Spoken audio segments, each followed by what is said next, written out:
Okay, so I think this is something I'm going to try and do near the start of each month from now on. A little prediction video for what's going to be coming in Jumputi. Don't worry, I know the channel has seemed to be mostly Jumputi recently, but there are a few more videos I have planned. They just require a bit of work, but I do have some videos planned that are not Jumputi. And I have one in particular coming up on everybody's favourite subject, which is of course RA Collection 2.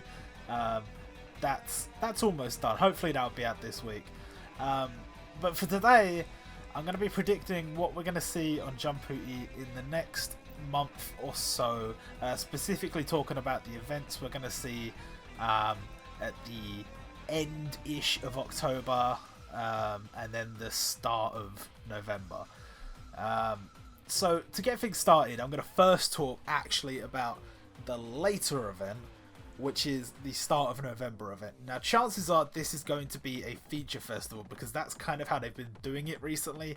Feature festival at the start of the month, and then at the end of the month, you get like a ensemble type event. And I think it's very likely that the feature festival we're going to see is JoJo's Bizarre Adventure Part 4, Diamond is Unbreakable.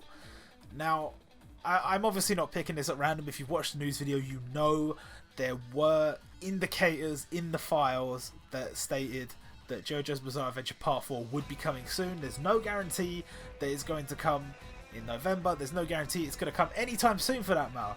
But the fact that 4 stages that specifically hint at the existence of a JoJo's Bizarre Adventure Part 4 event being added all about the same time, being added just this last data download. And those 4 stages you can see on the screen now: Morio Town, Harbour, Tunnel, and Nijimura Family Home. Those 4 stages point to, like, they are undeniably JoJo. I mean, you could argue Harbour and Tunnel are not Diamond is Unbreakable. However, the fact that they were added at the same time as the other 2 very much, it screams Diamond is Unbreakable feature festival. And I think it's a series that realistically fits the feature festival mold very well because, you know, we normally get about 10-ish characters all from the same series during these feature festivals. And I mean, Diamond is Unbreakable, let's be real. How many characters could you add? It's like it's its own little world within the JoJo series. You could also make an argument for when Golden Wind comes out. That's going to be an interesting feature festival. I don't think we're going to see that in 2019, but that's okay because we have had a lot of JoJo this year and we're going to have a lot more next year. So with the stages, to explain this to people, what I'm seeing in the files is not image files, it's not even files at all, it's one file. And that one file is a manifest that contains information written in Japanese, of course, about some of the stages that they are using in development.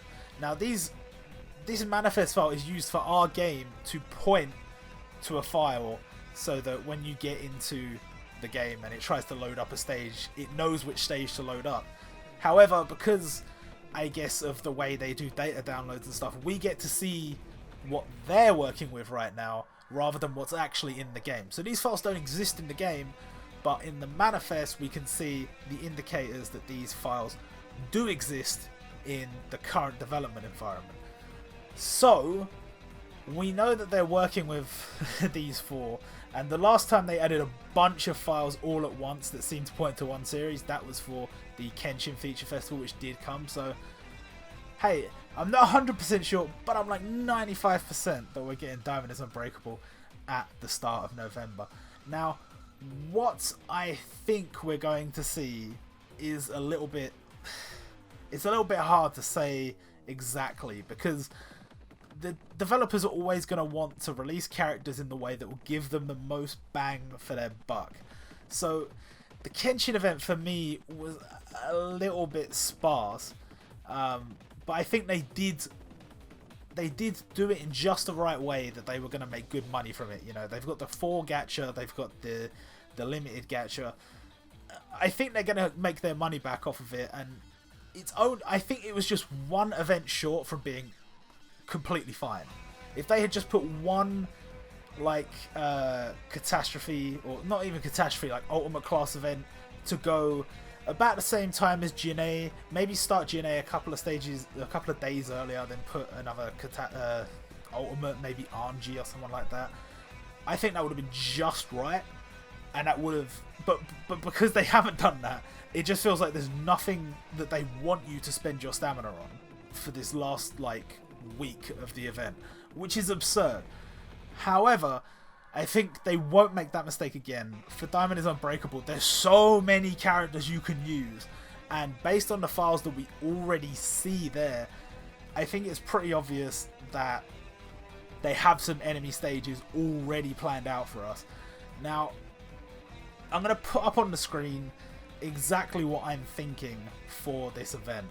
Now, the thing is, when Stardust Crusaders event came out, we had two Jotaros that looked almost identical. The only defining difference was one of them had Star Platinum standing behind him, and the other one only kind of summoned, we sort of summoned like an aura or a rush. Whereas, look, let's be real, the other Jotaro should have been like covered in blood and shit. He should have been like beat up because he was fighting Dio, and it was supposed to be from the last moments of his fight against Dio. So the fact that he wasn't kind of makes this a little bit harder, because I would say that Watch Jotaro potentially could have been a limited during this event. You could have had two Kira events, one Kira, one with Kira. Kira versus Jotaro is what I'm trying to say. Kira versus Josuke. As two different stages, two different versions of Kira. You've got the Kosaku Kira and the Kira Yoshikage separate. Or you could have the two stages again, but this time you could have Kira with the costume for Kosaku Kira. Now, I don't know what they're going to do, because historically there has been a lot of opportunities where they could do a catastrophe costume and have the different form of the character, but instead they just give them like an aura and that's it. And I do wonder whether with an event like this they would just go, okay, well, we're just going to use Yoshikage Kira and we're going to give him an aura, and then later we're going to do a Dark Heroes event and we're going to give you Kosaku Kira. I don't know if they will do that, but I think what I've got on the screen, I think, is a pretty solid rundown of what we could expect. Now, the only problem is it's one of those series where there's so many characters that you want to just keep, you just want to say, oh, and this one, and obviously this one, and that one, and that one, and then you've got too many. And I don't think that's going to happen. You know, I would personally like to see, you know, a decent showing on the standard gacha of 4 characters, just like we got in the Kenshin event.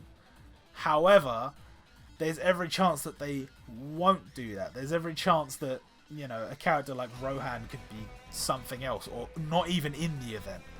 I don't think they will do that. I'm hoping we get the 4 characters. I'm hoping that I've got the events roughly accurate. And I think I have. I'll be honest, I think I'm pretty close to spot on with the JoJo stuff. The only things I can see missing, potentially, is Shigechi, which he is the perfect character to do something like a special kind of event. They do these special kinds of events every so often that seem to come around once. They're unique to that one event and then they're gone. He would be perfect for like some kind of fetch quest, collection quest, or even like, I mean, you could even do like a bingo for him or something like that. And it would also be a little bit weird not to see Yukako. But other than that, I think I'm pretty much spot on with this event. They have recently I think they feel like they've reached their sweet spot with 10 characters. They feel like 10 characters is the right number. Maybe it is. Maybe 10 characters is the right number, but I think with the Rurouni Kenshin event, because they had 4 gacha units, and because they had 3, I would say 4 characters that you could farm up to max in a day. And then they had Megumi was one of those, but like you get her luck off of Unity Battle. So you're not using any stamina to get copies of her for skill ups and luck. You just had to farm her revolvers. So because they did it that way, it meant that the only real thing that like took a lot of effort to farm, I guess, was Shishio. And so by the time you've done that, you're basically done with the event. I'm hoping they won't do that here. I think I would personally have Akira as the ultimate class, and that could just be placed at just the right time during the event, so that the event doesn't have a lull where you're not spending any time on the game, which it currently feels like we are in with the Kenshin event. That's roughly what I'm thinking for the Diamond is Unbreakable event. I feel like I don't really need to explain the choices here too much. I mean, some of the choices were already made for me based on the stages we have in the files, and some of the choices, I mean, they were already made for me because it's Diamond is Unbreakable. You can't not have Josuke. You can't not have Okuyasu. So some of these were just obvious. As for the limited gacha, I went with Josuke V2 just because I think that's they're going to do exactly what they did with Stardust Crusaders, where they're going to have a standard gacha, and it's just your boy Josuke, and then they're going to have a limited gacha, and it's your boy Josuke, but also with his stand. And you could make this more like, oh, he's more beat up because he's fighting Kira, but they're not going to do that. So it's just gonna be Josuke. You'll get like a nice crazy diamond sprite. Does that make you feel better? I don't know. Now for Halloween, this Halloween I think is going to be the end of October event. When I say end of October, I mean starting mid-October. So starting about the 15th and taking us through to 28th, 29th, 30th, around there. I actually think the Halloween event, much like last year, will probably end before Halloween actually happens. Which is a weird thing that happens just because these games all have cycles, and if an event happens right at the last day of a month, it's hard to fit it in with a cycle. So, Halloween might stretch to the 31st, and you might get like a login bonus on the 31st, but then the Diamond is Unbreakable event is starting right after that. Now, Halloween is nigh on impossible to predict. We have so little to go off of. And what's more, last year you could easily say, oh, well, they're going to do this costume, they're going to do that costume. This year, well, as far as we can tell, they're not going to do any costumes. Unless this is the first event that they bring back costumes, in which case, thank you, because they are such a good addition to this game, and then they just stopped adding them. So if we can get costumes, fantastic. If we can't, then you have to think outside the box a little bit. Now, I'm going to say this right now. If I even get a single character right from this event, I would be stunned. I would be completely shocked. Because I'm just shooting in the dark, pretty much. I think there's some good ideas I've got.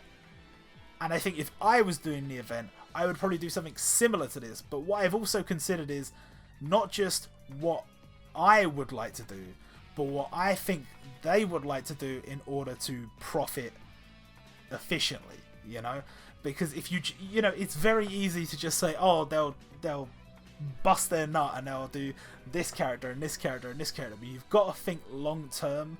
You've got to think about, well, if they use this character, then that makes it a little bit harder for them to use it in that event, and if they use this other character, you put them in a costume or whatever, it's going to be a little bit weird. Like, for example, the Yukata Sasuke, which some people would say was a very weird choice. Will they do something like that again? Maybe. I can't foresee that. I still think that was a very strange thing to do. Now, I think this is going to be somewhat close to the summer event, the way the summer event was handled, but I don't want to say for sure that we're not getting any costumes. I think we'll at least get like a free character costume sort of thing. The same way I always say like Nazeyoka, because that's the last one I can never remember off the top of my head characters that had a unit and then a costume in the shop. But there's been a few characters like that where there's a unit and then you get the costume free in the shop. So I think we might have something like that. I did definitely consider the possibility of this being a Dark Heroes event, and I'm not writing that off at all. If it is a Dark Heroes event, that's pretty cool, actually. You know, we have Meruem stage in the files, we have Itachi's stage in the files. You add those as gachas, you're making money. It doesn't matter what the event theme is, you're making money. I did also consider that we might get a Thriller Bark event. Again, not ruling out the possibility that that could happen, but just the fact that we don't have a Thriller Bark stage in the files already, you know, and if you're gonna, they could add they could add it later. Don't get me wrong, they could add it later, but you know, if they were gonna do something like that, you could get like a Unity Battle Oars or a Catastrophe Gecko Moria. You could have a Gacha Brook. You could have Nightmare Luffy as a limited character. You could have the Straw Hat docking thing that Frankie did with the other Straw Hats as a legend summon. There's a lot you could do. If they were really feeling generous, they could even add Ryuma, which would be sick. But again, we don't we don't have any indicators for that, so I can't really say that that's definitely going to happen. And I don't think they're going to go that hard on One Piece again. I think they're only going to go that hard on One Piece when they're going to do a One Piece feature festival. And I'm hoping the next One Piece feature festival is going to be like just a bunch of pre-time skip events put together. Like you could have like a little Alabaster event, you can have a little like Water 7 event, stuff like that. And then maybe even a Thriller Bark event. But I don't think they're going to do a sizable One Piece event as a chunk of an ensemble festival. I don't think they're going to do that. So, with that out of the way, let's talk about what I think they will do. Now, what I think they will do, and this is going to be so wrong, guys. Like, don't bully me when I get this all wrong. But my idea was to sort of have this event split in two. And to have a Halloween gacha that has characters in Halloween costumes, and these would be version 2s of characters we already have, and then to have what I'm calling a spooky gacha, which is characters that are not costumed, they are in their natural form, but they are naturally spooky. So, the characters I chose for the costumed gacha were Zombie Emma from The Promised Neverland, Witch Yunahana Yuna from Yuna's Haunted Hot Springs, and the Devil Girl Noelle from Black Clover. Now, you could choose any costumed characters from any Shonen Jump color spread. Like there's been so many over the years. You could choose any of them. But those three in particular kind of spoke to me as ones you could do a lot with, and ones that would look really good as sprites. So those were the three that I chose. I don't know I don't know how that would go down, but on that gacha you would also feature old Halloween costumed units. So characters like Bakugo has a Halloween costume, and I can't remember who else has. Sawada Suna has a Halloween costume. Characters like that are featured on that gacha with them. Now, on the spooky gacha, I would have Brook from One Piece, I would have Genya from Kimetsu no Yaiba, and this one I think is a really good shout, I would have Denji from Chainsaw Man. Now, this would obviously mean a new series being added to the game, and there is definitely series that should be higher up priority than Chainsaw Man. But I feel like Chainsaw Man is such a good shout for an event like this. And you could argue that Jujutsu Kaisen would also fit the bill and is more popular, and you could easily put like Yuji in there instead. Sure, you could, but I feel like they could easily do Denji as a one and done, the same way they did with Yuna originally. you add the character in, and then you just you just don't add anything from that series again for like over a year easily. And then featured on that gacha would be other characters that sort of fit the theme. So like Muyo and Roji would definitely be featured there, and the Enshu event would definitely be coming back for this event. Characters like Nube, characters like who else fits? I'm trying to think of spooky characters. Maybe like Hiei. I don't know. Spooky characters that have a spooky essence. Now I want to talk about the event units next. Now I actually these are just guesses, complete guesses. I put the ultimate class as Baragan from Bleach. Totally makes sense, but he would also make sense as a catastrophe, because the costume, you put the costume on, he becomes his alternate form. That would be awesome. But if you make him a catastrophe, most catastrophes have a limited counter. I don't really see them doing 2 limiteds for this event, so I don't know how that would work. But if they do 2 limiteds for this event, Baragan, catastrophe, hell yes. For Transcendent, I put Creed from Black Cat, just because A, sort of spooky, sort of fits the theme, but also he already has a stage in the files. He's already a character they definitely have worked on, so he could finally come. For the event unit where you farm, you know, standard currency and you trade it in a store and all this stuff, I put Kyoko Shimizu from Haikyuu, and I've said she can have a Halloween costume, because I said Halloween costume, I didn't specify, because she actually has multiple across a few different colour spreads, so she can have a Halloween costume. And then to finish it off, Catastrophe Shigaraki Tomura, which he fits. Don't lie, he fits. The creepy hand man fits. And it also makes sense because even if they were going to do another My Hero Academia event, there is no particular point where you would say Shigaraki would fit in as a catastrophe to be countered by somebody.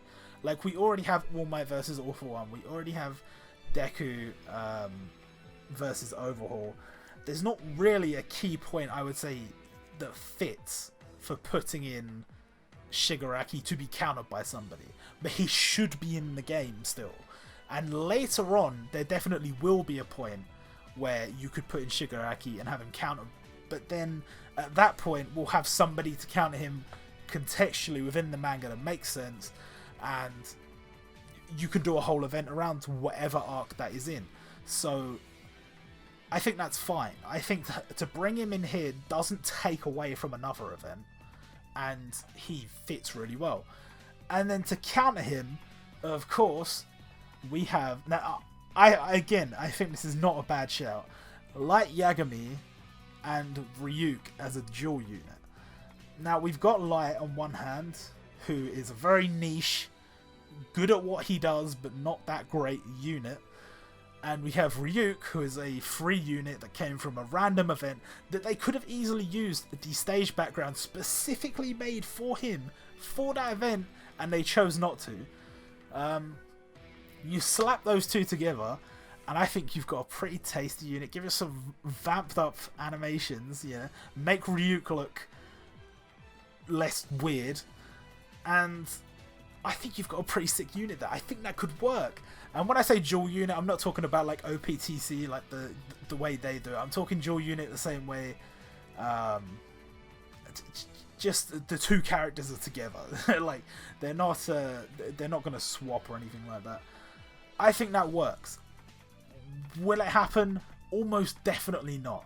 But it'd be kind of cool, and it'd be an excuse to bring back the Ryuk event, which again would fit with the theme of this event. So, obviously, this event I've made is a complete and total mess. And my predictions are rarely correct, let alone 100% accurate. So, I have no real expectations other than I'm kind of hoping I'm right about Denji, because that would be sick. However, I think the basic idea behind this event to represent as many series as possible is a good one, and I think they should stick to that at least. And you know, we've got the gacha, they're split into costumed characters and characters that are naturally kind of spooky, which I think is better because you have the costumed versions of old characters, and you have the new characters not costumed. Because in the summer event, we had some new characters that were costumed, and I think, you know, it's kind of weird to trap those characters behind a seasonal event when there's no other versions of them. You know, Haru and Momo. It's kind of annoying, but you know what? What can I do? Now, Sasuke is a whole other beast. I don't know what the fuck they were thinking with Sasuke, and if they do that shit again, that's mad. That's just mad. But I would honestly be surprised if I got anything right. If I get even one of these right, I'll be so happy. But yeah, I think tonally speaking, we've got a few characters there that fit without having to compromise on, you know, giving them some wacky costume. And I wish if they could bring back costumes, that'd be great. But realistically, it's time being spent that is not necessarily generating them profit. And, you know, they can put out sales packs that give pearls and stuff like that. So technically it can generate them some profit. But obviously people must not have been buying those, otherwise they'd still be doing it. So I'm guessing that's part of it. I'm guessing another part of it is due to the fact that they are reworking some character sprites. And they have said that in the past, we're reworking character sprites for a certain number of series that are coming out next year. I think it's 3 series, One Piece, Gintama and Dragon Ball, if I'm not mistaken. You know, they're doing things their way, and that's fine. And I don't necessarily think their way is the bad way of doing things. However, I think it would be nice, just once in a while, take a character you're not planning on giving a revamped sprite to, and just give him a costume. And I think that would be great. I know it must be a pain in the ass if you go, okay, we're going to do a costume for this character, and then a few months later you decide to revamp the sprite and you have to revamp 2 separate sprites, because you have the costumed one, you have the non-costumed one. But I mean, come on. I'm hoping that there are certain characters that are close to how you would like them to look, as close as they're gonna get, probably. Give them a costume, call it a day. Lovely jubbly. But yeah, I just my thoughts, just some speculations. We'll check back in on these predictions around the same time next month and see how horribly wrong I was, and go ahead and make some predictions for November and December. Let me know your thoughts on my predictions, and then share some of your own predictions in the comments down below. And yeah, that's all I've got to say. I'll see you guys next time.